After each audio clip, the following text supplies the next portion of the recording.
মকর রাশি কালপুরুষের রাশিচক্রের 10তম রাশি হলো মকর রাশি।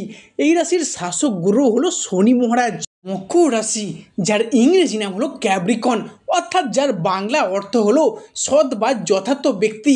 এই মকর রাশির জাতক বা জাতিকারা পরিবেশে পরিবারে সমস্ত জায়গায় সৎ বা পবিত্র থাকতে পছন্দ করেন। তবে এই সৎ বা পবিত্র থাকার কারণেই কিন্তু অন্য মানুষের দ্বারা এনারা কিন্তু বেশি ঠকে যান। অনেক সময় বিপদের সম্মুখীন হতে হয়েছে এই রাশির জাতক বা জাতিকাদের। মকর রাশি বা মকর লগ্নের জাতক বা জাতিকাদের ক্ষেত্রে অটোমেটিক্যালি শেষ হয়ে গিয়েছে শনির সাড়েসাতি, এবং শনিদেব আগামী 17.5 বছরের জন্য মকর রাশিকে ছেড়ে চলে যাচ্ছেন মীন রাশিতে। কিন্তু তার সত্ত্বেও মকর রাশির মানুষদের এখনও সফলতা বা শুভ ফল প্রাপ্তি কিছুতেই হচ্ছে না। কেনই বা হচ্ছে না, কবে থেকেই বা এই সফলতা প্রাপ্তি আবার পুনরায় ফিরে আসবে, সেই সমস্ত বিষয়কে কেন্দ্র করে থাকতে চলেছে আজকের আমাদের আলোচনাটি।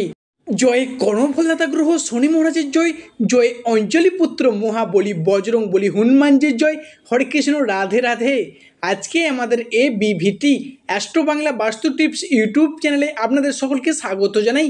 আশা করি আপনারা সকলে ভালো আছেন এবং সুস্থ আছেন।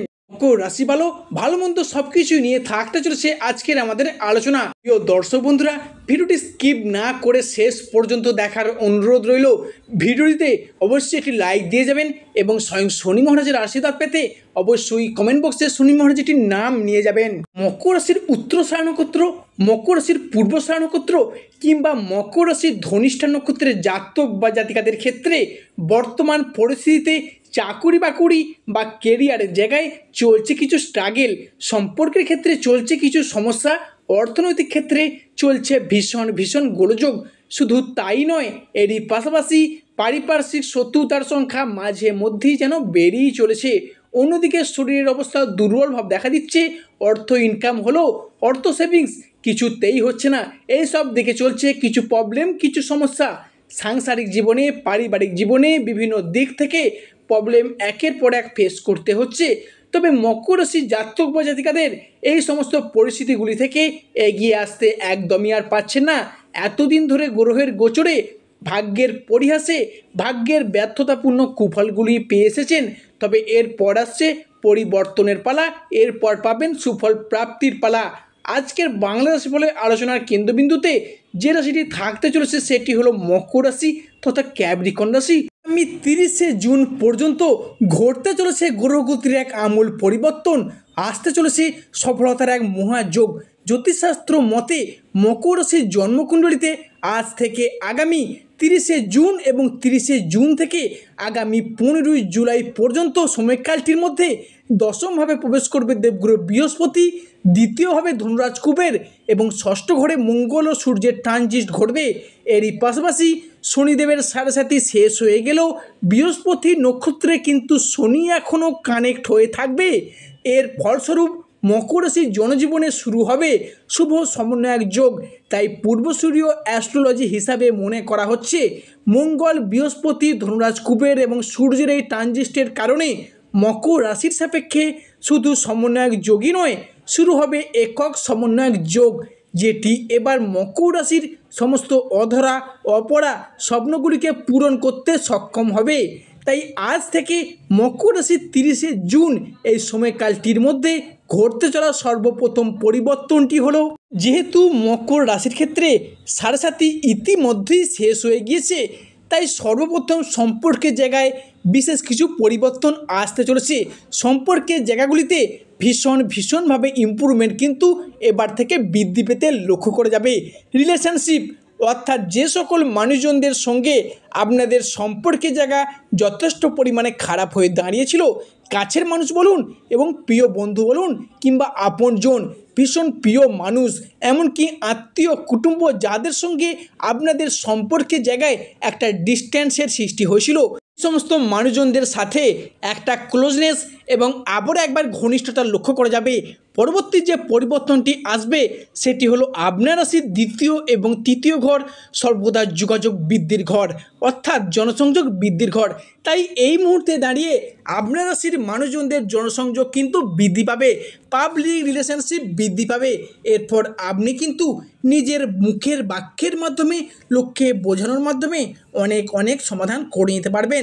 শুধু তাই নয়, মকর রাশির এমনও কিছু জাতক বা জাতিকা রয়েছেন যারা রাজনীতি বা পলিটিক্সের সাথে যুক্ত আছেন, তাদের ক্ষেত্রে এই সময়টি উল্লেখযোগ্য সময় বলে গণ্য করা হচ্ছে। এতদিন যাবৎ সাথে চলার কারণে আপনার কথাকে কেউ একটা বিশেষ গুরুত্ব দিত না, অপমান করত, লাঞ্ছনা বঞ্চনা তুচ্ছ তাচ্ছিল্য পর্যন্ত করেছে।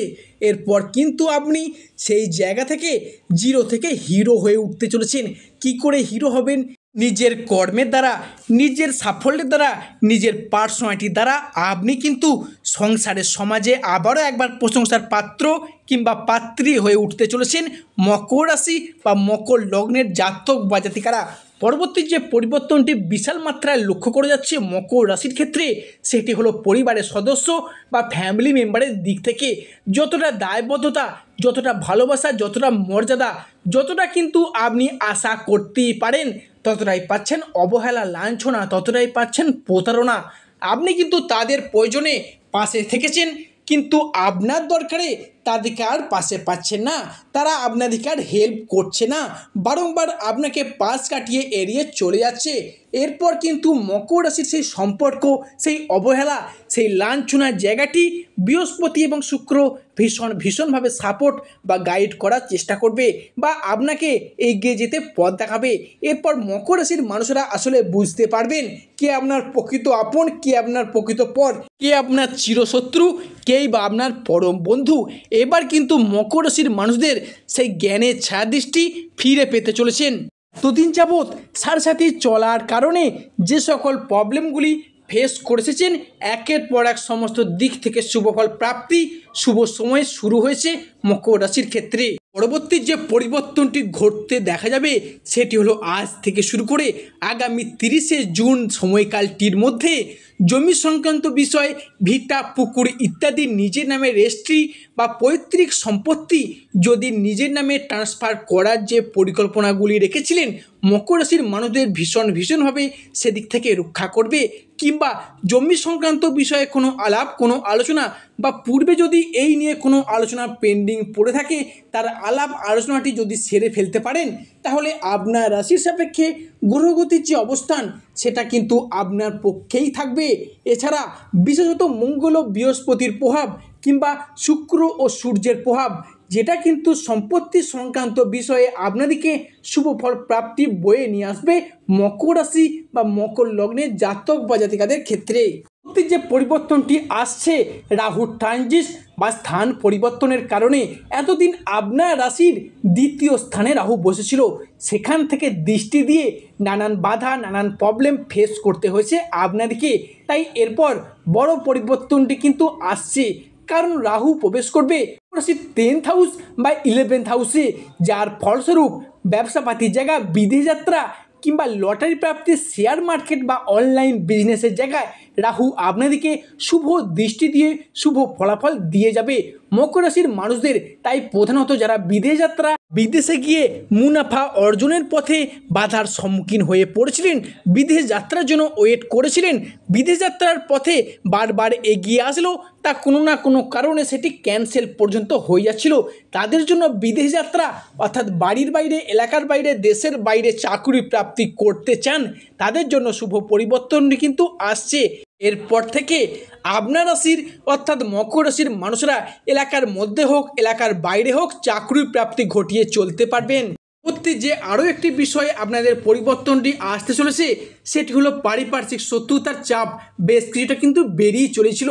বন্ধুবান্ধব, আত্মীয় স্বজন, ভালোবাসার মানুষ ও প্রিয়জন যাদেরকে আপনি অতিরিক্ত ভরসা বা বিশ্বাস করেছিলেন, তাদের থেকেই পেয়েছিলেন বিশ্বাসঘাতকতা। সংসারে, সমাজে, অফিসে, কর্মের জায়গায় প্রতিবেশী শত্রুতার চাপ যে আপনাকে কতটা ফেস করতে হয়েছে, সেই সব শত্রু দিকে পরাজিত করে আপনি এবারে এগিয়ে আসতে পারবেন সফলতার পথে। কারণ এই মুহূর্তে দাঁড়িয়ে দেবগুরু মঙ্গল ও বৃহস্পতি আপনার রাশির সাপেক্ষে শত্রুতার সেই জায়গাগুলিতে আপনাকে ভীষণভাবে বা গাইড করার চেষ্টা করে আপনাকে এগিয়ে যেতে পথ দেখাবে। মকর রাশির মানুষদের কিছু জায়গায় সাবধানতা অবলম্বন করে চলতে হবে। তবে এই সপ্তাহের মধ্যে অর্থাৎ জুন মাসের শেষ সপ্তাহটির মধ্যে এই রাশির সাপেক্ষে বলে ফেলা কোনো কথা কিংবা করে ফেলা কোনো কাজ, যার জন্য আপনি কিন্তু অন্য মানুষের কাছে বিরক্তের পাত্র হয়ে উঠবেন।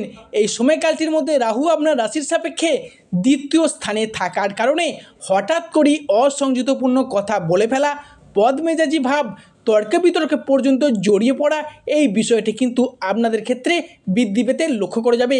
তবে আপনি হয়তো চান না রাগী ভাব দেখাতে, তবে রাহুর স্বভাবটাই তো এরকম, তাই এই বিষয়টার প্রতি বেশ কিছুটা সতর্কতা সচেতনতা অবলম্বন করে চলতে হবে।